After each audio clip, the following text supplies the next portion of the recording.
22,000 miles away from Earth, the GOES satellites keep a watchful eye on our planet at all times, sending real-time data to help predict weather days in advance. At the same time, instruments carried on board GOES monitor our sun and provide critical data for space weather prediction. You may then ask yourself, why do that? Why do we care? When you think of space weather, and they talk about things like solar wind, it's not the wind that you breathe. This is radiation that's coming off of the sun. Protons, electrons that come streaming off of the sun towards the Earth, and they get caught in the Earth's magnetic field. They get mirrored down to the poles. You see the aurora borealis. They heat the Earth's environment and it cools. And so that heating and that cooling certainly has an impact on our Earth-based weather. You may not know it, but you can have a solar storm and all of a sudden you're pumping gas with your credit card and it's not working in the machine. That can be from a disruption in communication satellites from solar weather. The solar weather affects you every day down here as well, not only just astronauts, it affects people on Earth. In fact, space weather data is so important for everyday life here on Earth that there are people who actually monitor that data 24 hours a day, 365 days a year.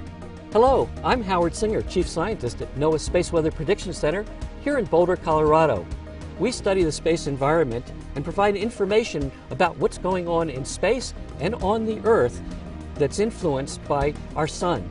The antennas that you see behind me are used to capture data from the geosynchronous satellites, the GOES satellites, that are over 22,000 miles above us here in Boulder. This is manned 24/7, 365. Space weather can happen at any time. The forecasters assimilate all this data to develop both a probabilistic forecast for the next 24 hours. The forecasters can also issue alerts and warnings in real time. The people that use our data are the power companies, because space weather can actually cause problems for the power grid and blackouts. NASA uses our data to let the astronauts know to go to a safer place. Typically it has to be clear to go out on a spacewalk, because you do subject yourself to even higher radiation because you're not shielded by either the shuttle or the space station. Also, GPS users use our data because space weather can increase errors in GPS data. We can do things like warn planes that if they fly at a certain latitude, they will lose communications. Or we can let satellite operators know that radiation levels are high, and they can operate their instrument in a way that will make them less susceptible. All of these new customers, these new technologies now depend on space weather in order to protect their systems. Other satellites, such as Stereo, Soho, and SDO, are dedicated to help scientists study the sun. Space weather forecasters use that data as well to create different models. So why then would a weather satellite like GOES need to also look at the sun? Soho, Stereo, SDO going up, they're all NASA experimental satellites looking for scientific data.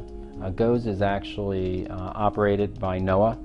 We develop it here at NASA, and they're operational satellites. So that means that there's always 2 satellites running at all times, and should one of those fail, that there's even a 3rd satellite up there in storage waiting to be turned down.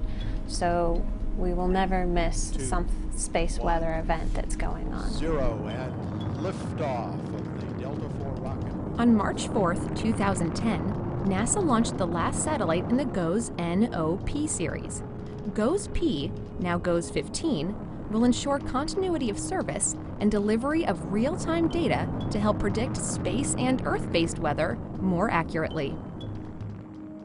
We're actually working on the replacement of those, the GOES R series, and they're going to be lasting for 5 years of storage and 15 years on orbit.